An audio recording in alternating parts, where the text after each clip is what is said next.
There are 3 days until Christmas, and I have not read one Christmas book. So for the next 24 hours, I'm going to see how many queer Christmas books I can read. But first, let's go over to Target.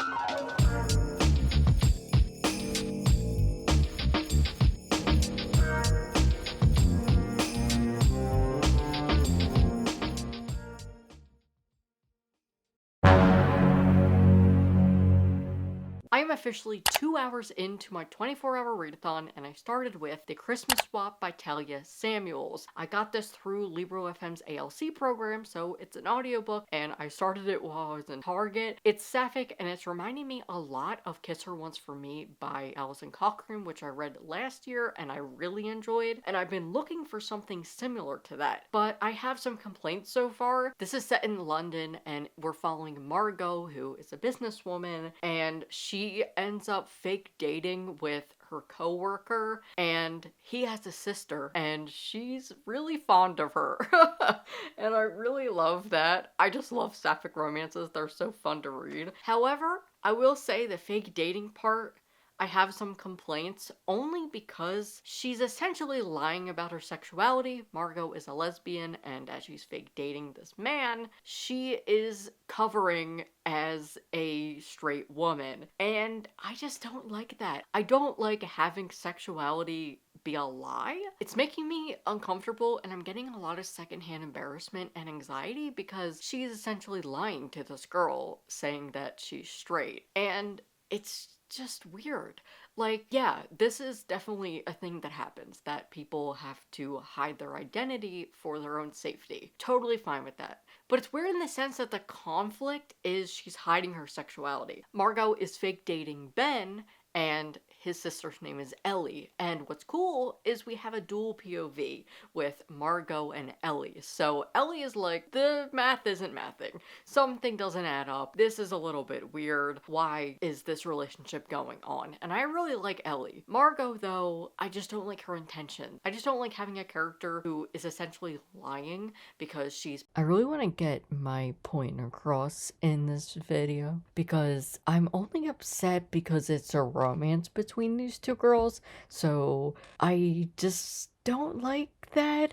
Like, I understand why it is happening in the book, and I am also aware that nobody owes you their explanations to their sexuality or gender. However, if you're going to be in a romantic relationship, that's probably something you should disclose and talk about. So I just think it's the way that it was written and the way that the character is approaching it, it's making me feel uncomfortable. Because it's not a safety precaution, it's just the fake dating aspect that's going on. And Margot already knows that Ellie is a lesbian, and so I just felt super uncomfortable. So I hope I'm getting my point across. I'm sorry if I'm not. I had a lot of trouble trying to discuss this part in the book because I wanted to do it very delicately. So I'm sorry if I didn't do it justice. I did my best. I was just trying to figure out what I thought about it, but I would love to have a discussion in the comments. A nice discussion, please. If anybody else has anything to add, if they've read the book, I just thought it was kind of weird, and I don't think that it's something that should have been included in the book, but if you watch the rest of the video, I have read the book, and I talk more about my feelings and how the book actually mentions it further, and I enjoyed that part, so stay tuned to know more of my thoughts. She's passing as straight and saying that she's straight. I just got to a scene where Margot and Ellie are talking about their grandparents, and Ellie starts talking about her grandparents and how she came out to them and it was all good, and Margot agrees. And then she has to backtrack and she says, oh no, I didn't come out, I'm straight. It's making me so uncomfortable. I feel like I'll know my thoughts more when everything is resolved, but I just hate that being a conflict. I just don't like having a character lie about their sexuality unless there's an actual purpose, because that is a reality for many queer and trans people where you have to hide your identity in order to be safe. And so I would have liked that be the message rather than have this girl lying about her sexuality to benefit this guy. Like, that is not the sole purpose of their fake dating. situation, but it's just weird so far. However, I do like their chemistry together. Margot and Ellie, it's really cute. I love sapphic romances. They're so fun to read. They're really sweet. So I'm gonna read more and I'll let you know what I think. I am 22% in, and this is only a 9-hour audiobook, and it says I have 5 hours left, so I will update once I get to the halfway point. I also went to Target, and that is how I got most of my audiobook read, but wow, it was so crowded. I don't know why I didn't think it was going to be like that, but it was, and I went around 3 o'clock. It was so busy. Oh my god, I hated every second of it. I was so overwhelmed. Thank God I had my headphones because that was just pure torture. It was horrible. I hate it, and I am very impatient. I hate crowds. I hate it being crowded, and especially that just nobody has any manners when it's super busy. I'm like begging to have one person that at least says excuse me. However, I did get some things I wanted. I didn't get everything for my cookies. They were out of a lot of things, but I ended up finding the Elf cookies by Pillsbury, so I'm gonna make some of those, and I got some popcorn, so it's gonna be a good readathon. Even during a 24-hour readathon, my hockey fandom doesn't stop. There's a game on in a half hour for the team that I follow, the Philadelphia Flyers, and we're actually doing pretty good this season. It's looking up. Things are looking up, and I'm really happy about it. So since I can't read my audiobook during the game, I will have my Kindle, and I am going to start on the novella A Charmed Christmas by Alison Cochrane. This is a novella from her book The Charm Offensive, which was one of my favorite books of the year, and I'm really excited to read this. I believe it's free, so I'll have a link down below to all of the books that I mentioned in this video, and I'm excited. I really loved that book. I read it back in August, and it's one of my favorite romances with neurodiversity and mental health prep. It's awesome. I will have my video linked up above where I review it, but I'm really excited to read this. I can't wait to get back in the characters' heads. We have Charlie and Dave, and I'm really excited. I miss these characters. I really love Alison Cochrane, so I'm excited to read another thing from her. However, while I'm here, I want to open my advent calendar for day 22. I might have to do 21. Oh, did I do 20? Okay, I did 20. I need to do 21 and 22.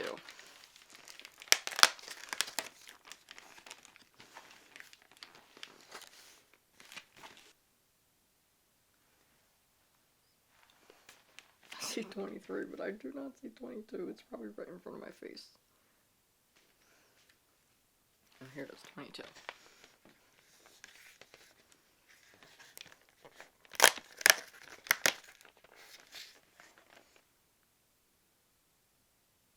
If you didn't see my YouTube short that I posted yesterday, this is my only Christmas video of the year. I've been getting chronic sinus infections all of my life, and this year it hasn't gone very well. I've had like 5 sinus infections this year alone, and it's been horrible, and I am somebody who masks. But with a population of people who don't, it sucks out here. I hate it so much, and I've just been having so many problems with my sinuses, and I was struck last week with a sinus infection. It was horrible. I ended up being allergic to the antibiotic that I got. I couldn't sleep. I missed a whole week of work, and it was so horrible, and I will not be doing my advent calendar video this year, but I will link last year's. This is one of my favorite videos to do, and it sucks that I couldn't do it this year, but there's always next year. So I decided, why don't I do a 24-hour readathon, because I've been watching those videos lately, and I've done this before. I think I did it maybe last year or the year before, where I did a 24-hour readathon, but I stopped the timer every time I wasn't reading. I'm not doing that this time. I'm just reading from 3 Friday to 3 on Saturday, and then hopefully I'm getting this up on Sunday. So one of the years I also did a 24-hour readathon where I read queer Christmas books, so I was like, why don't I just do it again? I'll have that video linked up above if you want to watch it. I have some good recommendations, and if you're looking for more queer books that are set during Christmas or are good winter reads, highly recommend any of the books that I've read. But hockey's coming on. I'm going to start the Charmed Christmas, and I'll also be reading more of the Christmas Swap. So I'll see you later.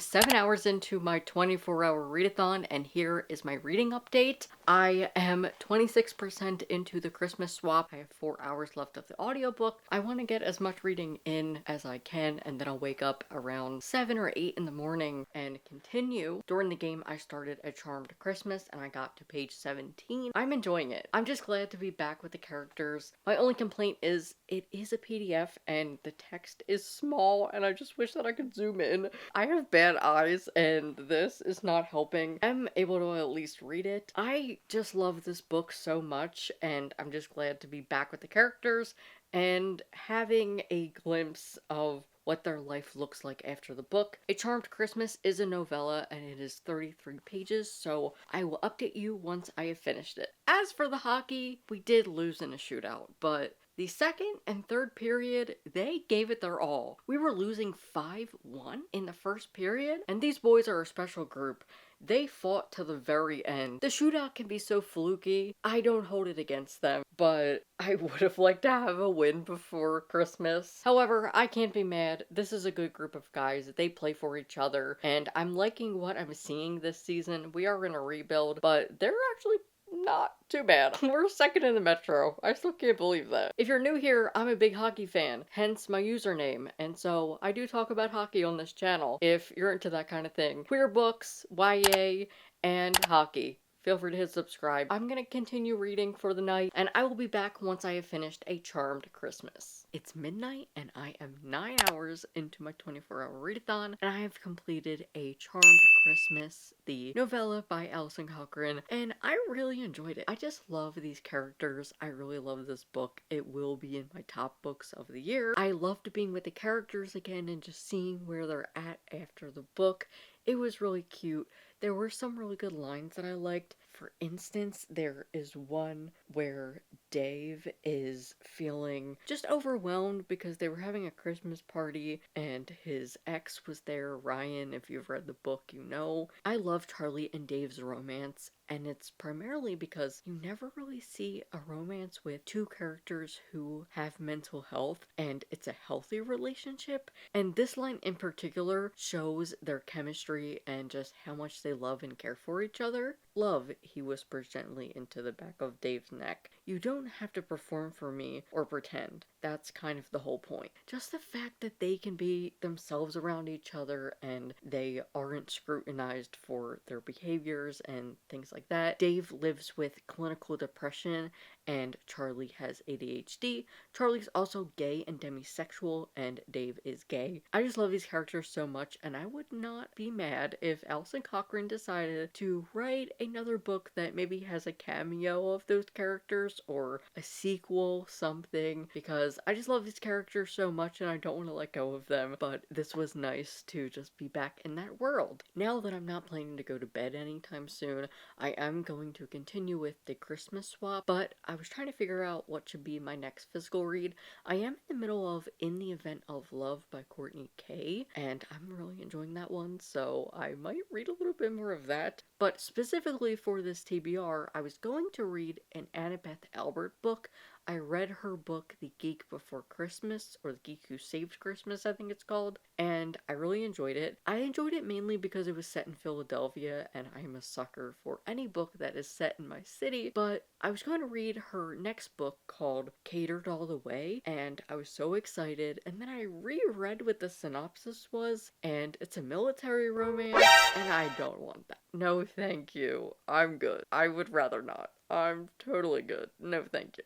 In preparation for this video, I already made a TBR, so I went back over to my Notion doc, and I decided to go to Kindle Unlimited and download this novella, The Night Shift Before Christmas by Catherine Isaac, and I believe it's sapphic. It's only about 60 pages, so that is going to be my next read. I'm going to start on The Night Shift Before Christmas, and I'll let you know what I think.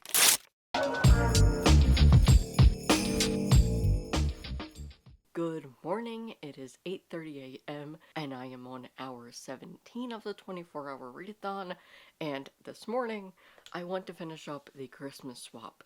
My plans for today are cookies, cleaning, and finishing some audiobooks. I'm gonna eat my breakfast and finish up the Christmas swap, and then later when I make cookies, I will have another audiobook that I will tell you about then.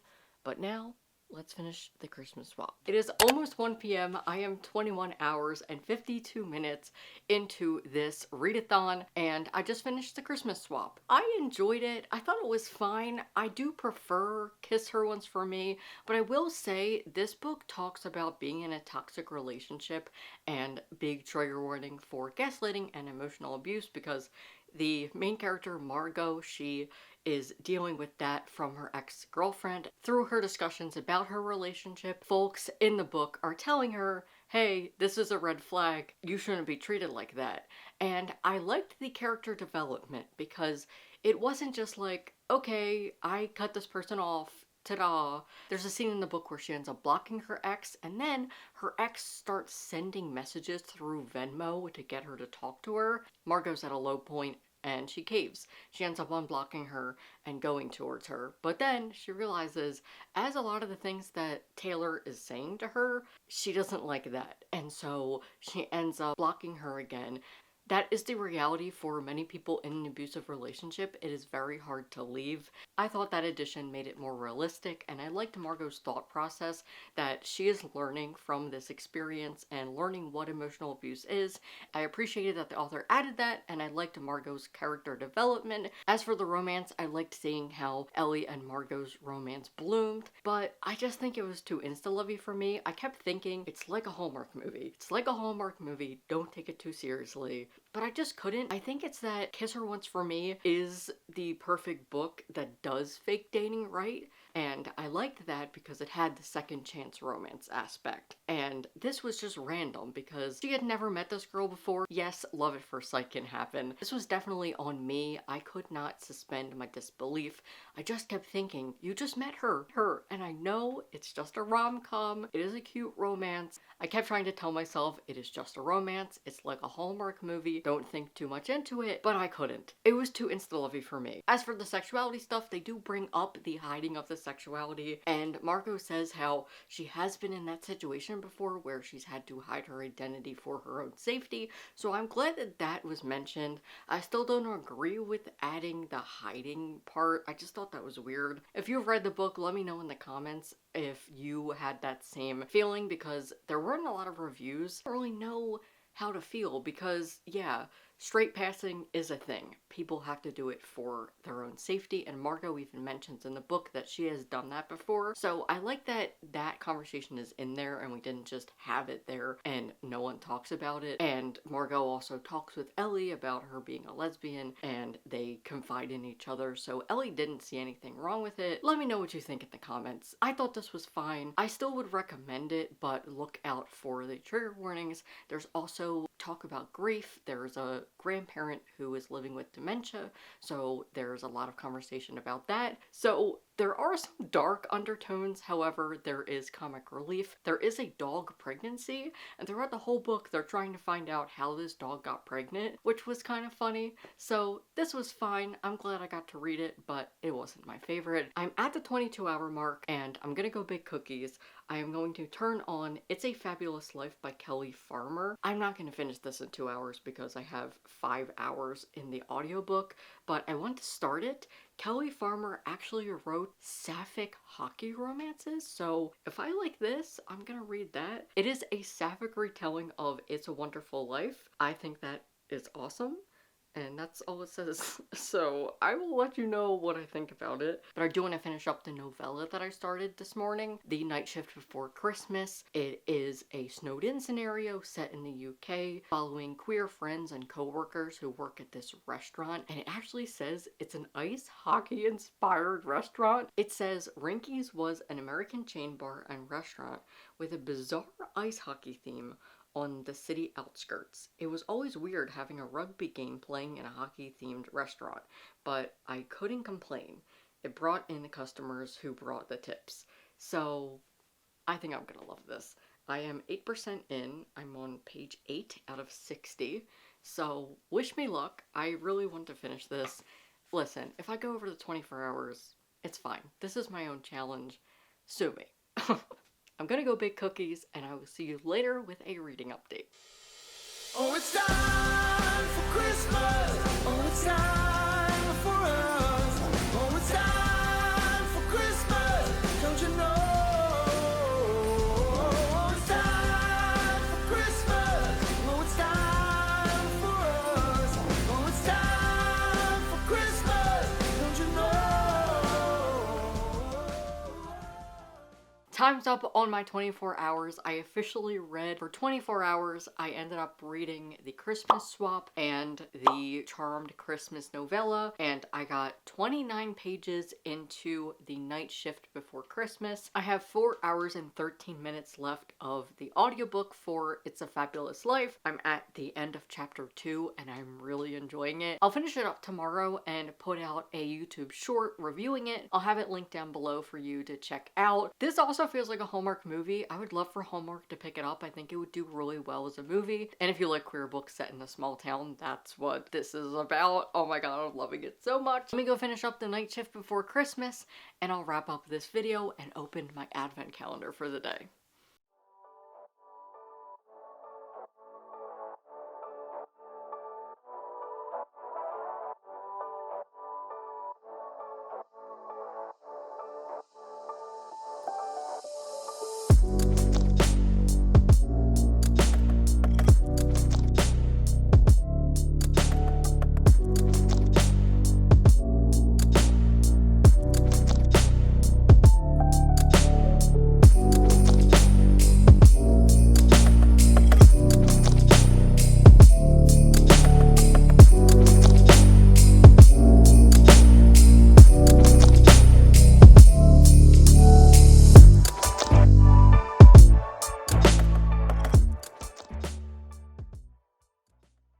Just finished up The Night Shift Before Christmas, and it was really steamy.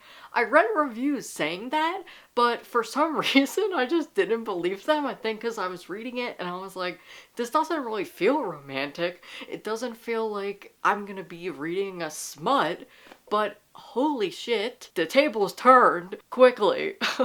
I don't want to spoil it, but let's just say there's a lot of sex going on. So, high content warning for sexual content. I don't know if it's polyamory. I think it honestly might just be like a foursome. There's just everybody having sex with each other.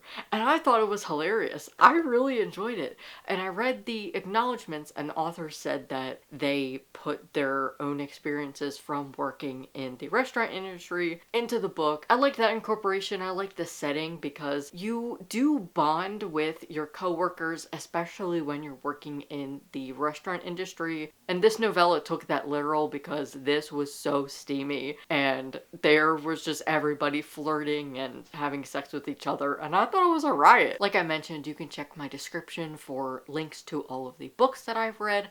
These are affiliate links. They're no extra cost to you, but they help me out with the channel, and so if you want to read any of the books that I mentioned in this video, hit my link. It really helps out. And now it's time for the advent calendar.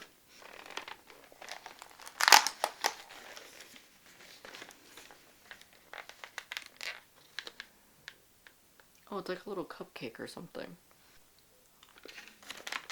And that concludes my 24-hour readathon. Thanks so much for watching. If you enjoyed this video, feel free to give it a thumbs up. It really helps out my channel when you do so. And if you also like queer books like me, feel free to hit subscribe. I make a lot of content recommending queer and trans books. So if you're into that kind of thing, I would love to have you. I'm gonna go and edit this video. Happy holidays and Happy New Year. I hope to see you in the next video. Bye.